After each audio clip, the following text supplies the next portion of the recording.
All right, let's take a look at another CSES math problem, common divisors. We're given n positive integers, and we need to find two of them to maximize their GCD.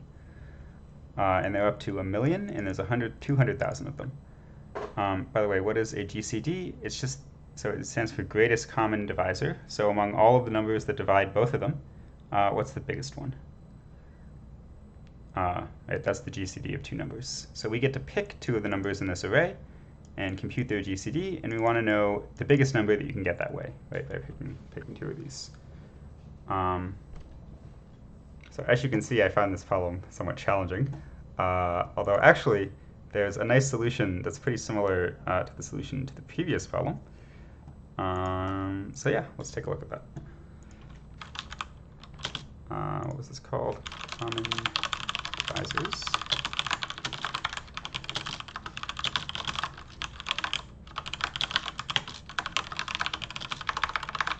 So just using the input.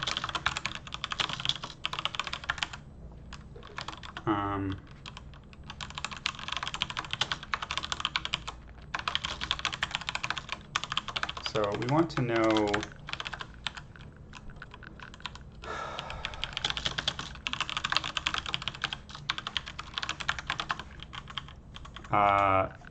for every number, how many times that number appears in the input. So the idea here is that we're going to loop over all of the possible greatest common divisors and see if there are actually a common divisor of two of the numbers in the array by looping over their multiples. Okay, so this is our candidate answer. And what would we need to be true for D to be a valid answer? Notice that we're going from high to low, so we get the first valid one, right? That is the biggest, that's what we want. For D to be a valid answer, the multiples of D have to occur at least 2 times in the input array. So we can loop through all the multiples of D and count how many times they appear in the input array. And by the way, there can be duplicates in AI, right? So if some multiple of D appears twice in the input, then that's already good enough. So that's why right, this is not a Boolean array. It's actually, the values can be more than 1 if there's duplicates in the input. So anyway, we count up how many multiples of D appear in the input array.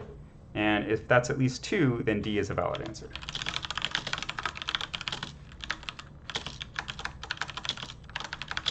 Okay, so loop through all the multiples of D. And this is the count of how many times X appears in the input. Right, so we're just summing that up for all the multiples. And if that's at least 2,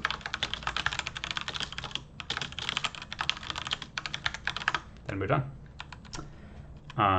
And by the way, we'll never finish this for loop, because certainly with D equals 1, this will be true.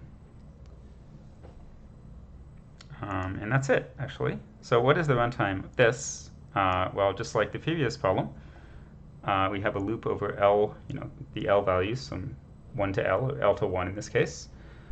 And we're looping over all of the multiples. Effectively, I guess this should be 1, not that it matters. And how many multiple, so what is the count of like the numbers and all their multiples? It's n log n for the same reason as the previous video. So this has n log n running time, where n here is actually 10 to the 6, not 2 times 10 to the 5. This number doesn't really matter, but our running time is in terms of this. So yeah, we need to do the inputs. Vector.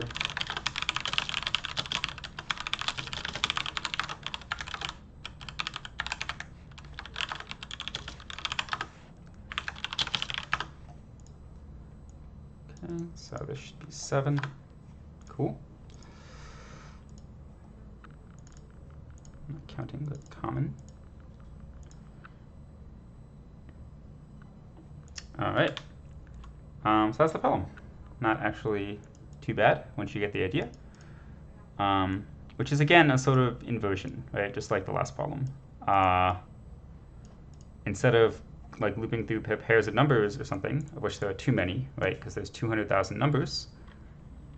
We are going to loop through the possible answers and check if that answer is actually valid, right? And it's valid if its multiples appear at least twice in the input.